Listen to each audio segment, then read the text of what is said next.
अपराध कहीं हुआ, कहीं लाई गई। ये एक व्यक्ति की इतनी कैपेसिटी नहीं कि 150 ml सीमेंस निकाल सके। नमस्कार साथियों, कोलकाता में डॉक्टर बिटिया से जुड़ी एक बहुत महत्वपूर्ण खबर सामने आ रही है, जिसे जानने के बाद आप भी सोचने पर मजबूर हो जाएंगे। आप भी सोच पड़ जाएंगे। यह जानकारी इतनी महत्वपूर्ण है कि इसे सुनकर आप बहुत जानकारी हासिल कर पाएंगे। साथियों, सीबीआई के हाथ एक ऐसा सबूत लगा है जो यह कर बयां कर रहा है कि डॉक्टर बिटिया की हत्या हॉस्पिटल में नहीं कहीं और हुई थी। इसके अलावा आरजे करर मेडिकल कॉलेज के एक अधिकारी की बीवी ने ऐसी पोल खोली है। साथियों, अब तक जिस व्यक्ति को सभी आरोपी मान रहे थे, जिसे देश भर में अपराधी समझा जा रहा था, असल में वह व्यक्ति असली आरोपी नहीं निकला। और असली दोषी का नाम सामने आते ही सच्चाई जानकर आप हैरान रह जाएंगे। साथियों, हकीकत यह है कि दरिंदगी की यह घिनौनी घटना जिस हॉस्पिटल में होने की बात कही जा रही थी, असल में वहां नहीं हुई थी। अब इस मामले में बड़ा खुलासा हुआ है। दरअसल जिस वीडियो को अब तक दिखाया जा रहा था, वह असलियत से बहुत दूर है। लेकिन जो बात मैं आपको आगे बताऊंगा, उसमें सब कुछ साफ हो जाएगा। इस वीडियो की हकीकत सामने आएगी कि डॉक्टर बिटिया के साथ घटना हॉस्पिटल में नहीं, बल्कि कहीं और हुई थी। उस काली रात डॉक्टर बिटिया के साथ जो कुछ हुआ, यह घटना इंसानियत को शर्मसार करने वाली है। और यह जानकर कर हर किसी का दिल दहल जाएगा। आगे इस मामले में और भी चौंकाने वाले खुलासे होंगे, जो इस हृदय विदारक घटना को एक नए मोड़ पर लेकर जाएंगे। इस घटना को डॉक्टर बिटिया का परिवार जीवन भर नहीं भूल सकता। साथियों, आपको बता दें कि अगर आप यह सोच रहे हैं कि डॉक्टर बिटिया का कातिल केवल संजय रॉय है, तो आप पूरी तरह से गलत हैं। अब इस मामले में बड़े खुलासे हो चुके हैं और सच सामने आने लगा है। आज हम आपको उन सबूतों के साथ वह सच्चाई बताएंगे जिसे आपने अभी तक ना सुना होगा, ना सोचा होगा।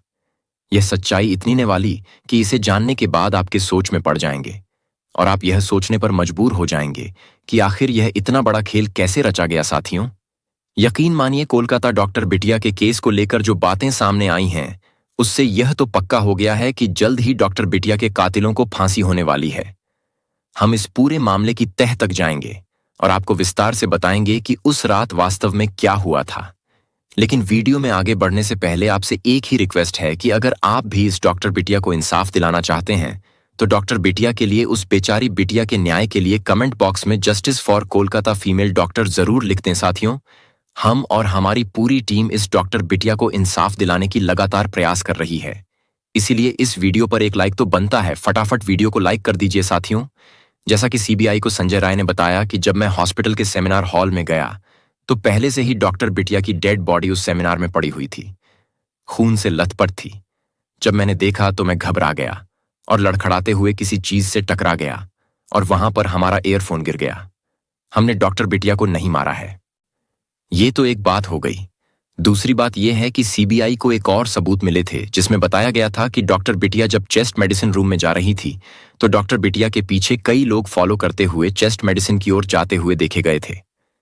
इसके अलावा चेस्ट मेडिसिन की रूम का जब गहराई से एग्जामिन किया गया, तो पता चला कि उस चेस्ट मेडिसिन रूम में 10 लोगों के फुटप्रिंट्स पाए गए थे, जबकि सेमिनार हॉल में किसी के भी फुटप्रिंट्स नहीं मिले थे।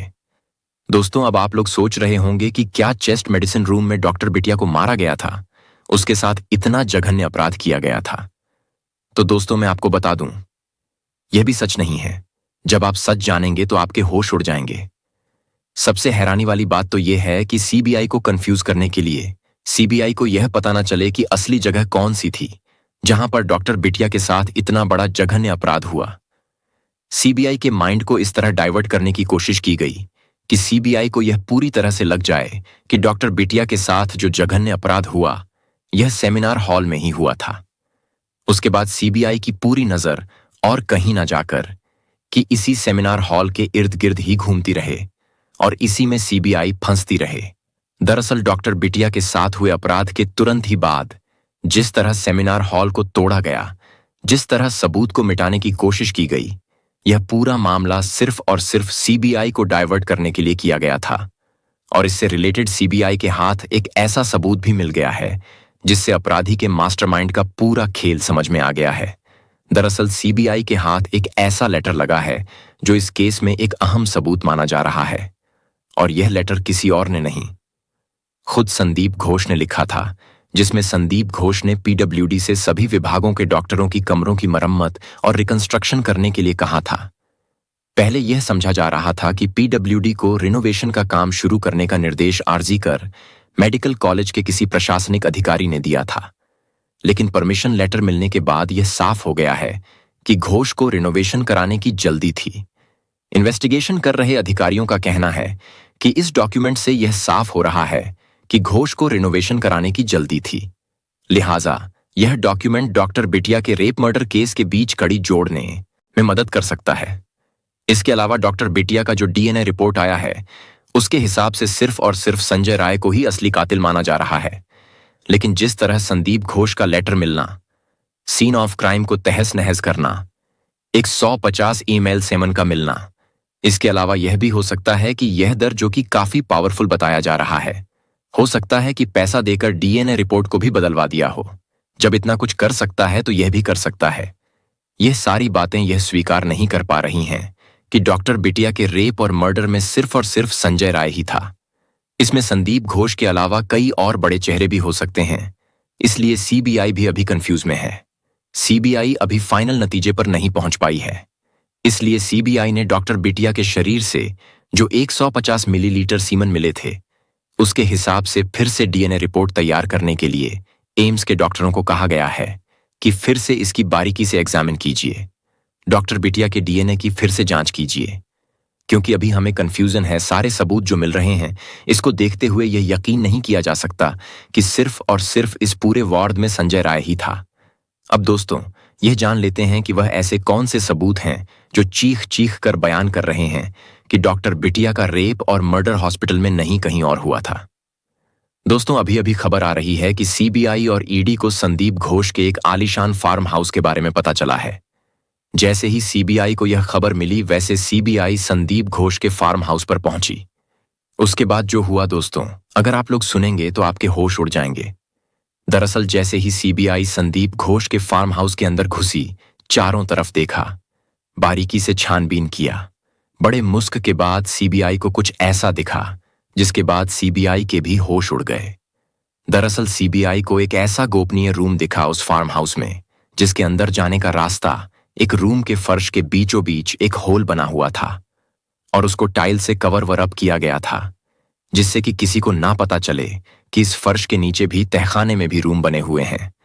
और उस रूम में जब सीबीआई पहुंची तो सीबीआई के हाथ कई ऐसे सबूत लगे हैं जो इस केस को अंतिम स्टेज पर लाकर खड़ा कर सकते हैं। दोस्तों, फार्म हाउस के इस गोपनीय कमरे के अंदर अजीबोगरीब चीजें पड़ी हुई थीं। गंदी सी स्मेल आ रही थी। सीबीआई के हाथ कुछ बाल के सैंपल भी मिले हैं। अब यह सवाल उठा रहे हैं कि क्या यह बाल डॉक्टर बिटिया के हैं या किसी और के हैं। वहीं इस फार्म हाउस के बारे में एक अधिकारी की बीवी ने ऐसी पोल खोली है कि सीबीआई भी दंग रह गई है। उसने बताया कि इस फार्म हाउस पर अक्सर पार्टियां होती थीं, बाहर से लड़कियां बुलाई जाती थीं, कुछ लड़कियां अस्पताल की भी जाती थीं, और यह संडे सैटरडे अक्सर होता था। जब सीबीआई ने पूछा उस महिला से कि यह आपको कैसे पता, तो उसने बताया कि हमारे पति ने बताया था। एक दिन हमारे पति उस फार्म हाउस पर गए थे संदीप घोष से कुछ डिस्कस करने के लिए, अस्पताल से रिलेटेड। लेकिन जब वहां यह सब उन्होंने देखा तो वह दंग रह गए और कुछ ही देर बाद वह वहां से लौट आए। बताया जा रहा है कि फार्म हाउस संदीप घोष के पत्नी के नाम पर है। करोड़ों की लागत से बना हुआ यह फार्म हाउस काफी आलीशान है। यहां पर स्विमिंग पूल की भी सुविधा है। यह फार्म हाउस करीब 2 बीघे में बना हुआ है। फार्म हाउस और आसपास के इलाके में सैकड़ों बीघे जमीन है। स्थानीय सूत्रों के मुताबिक एक निजी कंपनी जमीन को कई प्लॉटों में बांटकर बेच रही है। दोस्तों, अब फार्म हाउस में जो सीबीआई के हाथ कुछ बाल लगे हुए हैं, इससे अब यह साबित हो जाएगा कि अगर यह डॉक्टर बिटिया के बाल पाए गए तो यह पूरी तरह से कंफर्म हो जाएगा कि डॉक्टर बिटिया का मर्डर और रेप इसी एफ हाउस के इसी गोपनीय रूम के अंदर हुआ था। दोस्तों, जरा आप भी सोचिए कि आजकल हॉस्पिटल में पेशेंट भी थे, पेशेंट के साथ उनके घर वाले भी थे। महिला डॉक्टर उनकी ट्रीटमेंट कर रही थी और हॉस्पिटल लपालप भरा हुआ था। ऐसा तो था नहीं कि हॉस्पिटल पूरा सुनसान था, कोई नहीं था वहां। अस्पताल में पूरी तरह से चहल पहल थी। तो जरा सोचिए कैसे किसी को नहीं पता चला कि डॉक्टर बिटिया के साथ इतना बड़ा जघन्य अपराध हो गया। डॉक्टर बिटिया की चीखें किसी को क्यों नहीं सुनाई पड़ी? इसके अलावा डॉक्टर बिटिया जी मरीज का ट्रीटमेंट कर रही थी। उसके साथ जो लोग थे, उन्हें भी तो बीच में किसी चीज की पूछताछ के लिए डॉक्टर बिटिया की आवश्यकता जरूर पड़ी होगी। क्या कोई सेमिनार हाल तक नहीं आया होगा? यह सारे कंफ्यूजन दोस्तों आई बने हुए हैं। किसी को यकीन नहीं हो रहा है कि अस्पताल में इतना बड़ा जघन्य अपराध हो जाए और किसी को पता ना चले। अगर किसी को पता नहीं चला है तो यह पूरी तरह से कंफर्म हो गया है कि डॉक्टर बिटिया का रेप और मर्डर हॉस्पिटल में नहीं हुआ।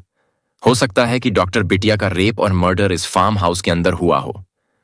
अब तो दोस्तों, डीएनए रिपोर्ट जो आएगी, उसके बाद यह पता चल जाएगा कि पूरा मामला आखिर में क्या है। सीबीआई बड़े एक्शन में है। जल्द से जल्द फाइनल रिजल्ट लोगों के साथ सामने लाने की वह भरसक प्रयास कर रही है। जल्द ही डॉक्टर बिटिया को इंसाफ जरूर मिलेगा। अगर पॉलिटिकल दबाव में यह सारी चीजें नहीं की जाएगी तो जरूर जो रिजल्ट सामने निकल कर आएगा और इस केस का असली अपराधी जरूर पकड़ा जाएगा। उसे फांसी जरूर होगी। तो दोस्तों, डॉक्टर बिटिया के असली अपराधी को कौन सी सजा मिलनी चाहिए, इसके लिए कमेंट बॉक्स में जरूर बताइएगा। तो दोस्तों, जय हिंद, जय भारत, जय श्री राम।